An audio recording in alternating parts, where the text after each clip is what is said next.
Imaginez-vous dans un nouveau restaurant fraîchement ouvert. L'accueil est plaisant, la déco sympa et les plats sont succulents. Vous en parlez à des amis, ceux-ci sont ravis. Eux-mêmes vont conseiller ce resto à des membres de leur famille, à des amis et autres collègues. Et petit à petit, le restaurant commence à se faire connaître via ce que l'on appelle le bouche à oreille. Dans la majorité des cas, le restaurant ne vous aura pas payé un centime, ni même adressé un remerciement, alors que vous êtes à l'origine de peut-être plusieurs dizaines de clients, car tout cela s'est fait naturellement et de manière transparente. Eh bien, il existe un type d'entreprise qui utilise la puissante force du bouche à oreille pour se développer. Il s'agit du marketing relationnel, aussi appelé marketing de réseau ou MLM, pour multi-level marketing. On parlera de network marketing en anglais. Le problème, en France, c'est que le marketing relationnel est non seulement mal connu, mais en plus à mauvaise presse. En effet, trop souvent, les médias n'en parlent que dans le cas d'arnaque, et malheureusement, il en existe, et très rarement comme une possibilité de réussir. Les médias, pour attirer de l'audience, doivent faire dans le scandale, dans ce qui choque. Mais ceci est un autre débat. Mais effectivement, certaines entreprises sont des systèmes pyramidaux déguisés. Une pyramide, qu'est-ce que c'est au juste ? Je vous invite à cliquer sur cette vidéo pour découvrir une animation très bien faite expliquant ce qu'est une pyramide de Ponzi. En résumé, non seulement c'est une arnaque, mais c'est aussi illégal. Le système est basé sur la promesse de faire de miraculeux retours sur investissement, juste avec de l'argent que tout nouvel entrant va apporter. Autrement dit, l'argent des nouveaux paye le bénéfice des anciens. Et si, à un moment donné, les entrants ne sont pas assez nombreux, eh bien la pyramide s'écroule, car les anciens ne perçoivent plus d'argent. Ce qui est important à comprendre est que lorsque vous entrez dans une entreprise de marketing relationnel, vous êtes avant tout le distributeur d'un produit réel, le représentant d'une marque. Sans produit, ou avec un produit fictif, on rentre alors dans un système pyramidal. D'autre part, dans une pyramide, les anciens sont forcément plus riches que les nouveaux. Dans le MLM, même si plus vous rentrez tôt, plus vous êtes avantagé, cela ne garantit pas du tout votre succès.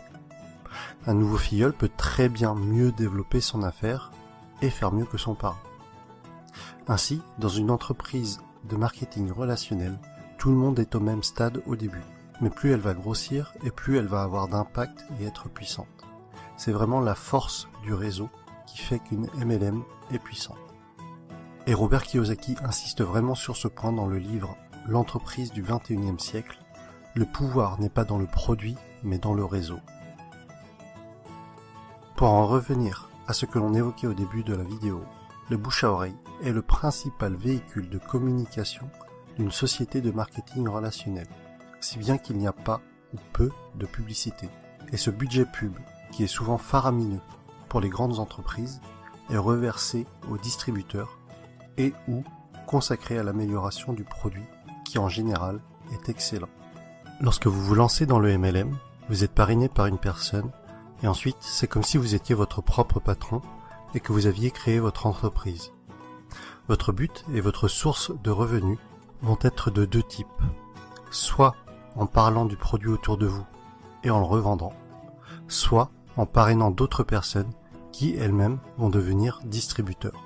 Ainsi, le plus efficace est pour que votre entreprise soit réussie, tout ce que vous faites doit être duplicable.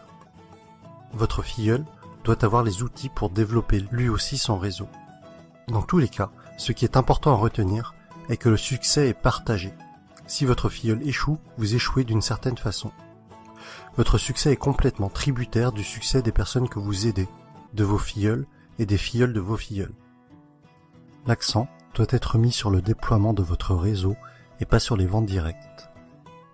Ainsi, ceux qui réussissent le mieux en MLM ne sont pas les vendeurs ou les commerciaux, mais plutôt les personnes pédagogues, les profs et les formateurs. Et personnellement, autant je trouve la réussite personnelle gratifiante, autant aider les autres à réussir l'est encore plus. Autre sujet que je trouve intéressant, c'est que votre entreprise grandit avec vous. Vous gagnez de l'argent en apprenant et en appliquant les méthodes de vos parrains et de votre upline. C'est le terme indiquant les personnes antérieures à vous dans la vie du MLM. Autre point fort du marketing de réseau est que pour devenir distributeur, cela demandera en général un faible investissement financier au départ, contrairement à la majorité des créations de nouveaux business. Aujourd'hui, si vous comptez ouvrir une franchise du type McDo, Subway ou Starbucks, il vous faudra probablement plusieurs centaines de milliers d'euros, alors qu'en MLM, cela vous demandera la plupart du temps quelques centaines d'euros. Ensuite, tout est préparé pour vous. Vous allez avoir votre propre boutique en ligne, tout un tas de plans de formation pour vous, mais aussi pour vos filleuls, ainsi que différents kits de présentation. Un autre point essentiel, et qui pour moi m'attire beaucoup, les entreprises de marketing relationnel offrent des paliers au niveau de leur plan de compensation. Pour être plus précis, à partir d'un certain nombre de filleuls, et sans compter les éventuelles primes bonus, vous allez toucher un revenu résiduel, encore appelé revenu hors exploitation, c'est-à-dire un revenu passif. Les bonnes MLM sont donc de formidables véhicules vers l'indépendance financière de fait de ce revenu passif engendré par le parrainage d'autres personnes. Je rajoute que les MLM sont un type d'entreprise qui a une croissance des plus fulgurantes à l'échelle mondiale ces dernières années. Aux USA, ça a vraiment explosé depuis les années 90. Et avec Internet, c'est encore plus facile d'augmenter son réseau qu'auparavant. De plus, c'est une activité que l'on peut tout à fait démarrer sur notre temps libre pour un revenu complémentaire au début. Il faudra alors se déclarer en auto-entrepreneur avec le statut de VDI, c'est-à-dire vendeur à domicile indépendant. J'insiste tout de même sur le fait de bien vérifier un certain nombre de points avant de vous engager dans une entreprise de marketing relationnel, afin de ne pas tomber sur une pyramide Ponzi déguisée. Voici le type de questions qu'il faut vous poser avant de vous engager dans une entreprise de ce type. Est-ce qu'il y a des bureaux réels? À quels endroits géographiques? Se trouve-t-il dans des paradis fiscaux? Quel est l'historique de l'entreprise? Quelle est la réputation de cette entreprise? Quels sont les avis d'autres personnes sur celle-ci? En conclusion, et si vous avez suivi mon défi personnel, je pense que vous commencez à comprendre pourquoi est-ce que ce type d'entreprise m'intéresse fortement. Travailler pour ses propres rêves et non pas ceux de quelqu'un d'autre. La possibilité d'avoir des revenus passifs avec cet objectif d'indépendance financière. Partager le succès. Vous savez, à la base, ma chaîne YouTube est quand même le partage des bonnes pratiques, d'idées inspirantes. Alors si en réussissant dans un domaine, j'arrive à aider d'autres personnes à réussir également, alors j'en serais sincèrement ravi. Autre point que l'on avait évoqué, c'était de gagner de l'argent tout en apprenant. Le message que j'y vois derrière cela est celui que Jim Rohn a souvent répété, que plus vous vous développerez personnellement, plus cela attirera le succès. Et enfin, des horaires libres. Cela signifie que je pourrais aller chercher ma fille à l'école. Et voilà pour cette vidéo sur le marketing relationnel. J'espère que le public francophone comprendra mieux ce qu'est le MLM avec cette vidéo. Pour ma part, il y a quelques mois encore, je dois vous avouer que je faisais partie des personnes qui rejetaient le sujet, ne comprenant pas en quoi cela consistait, et sûrement aussi parce que je ne voulais pas comprendre, et que je gardais en tête ce que les médias véhiculaient. Mais que ce soit Jim Rohn, Tony Robbins, Les Brown, c'est-à-dire tous les motivational speakers que je suis régulièrement, mettent en avant ce type d'entreprise. Et après mes lectures de l'entreprise du 21e siècle, de Robert Kiyosaki, et de 45 secondes qui changeront votre vie, de Don Fire, j'ai finalement changé d'avis sur le sujet et je suis décidé à me lancer.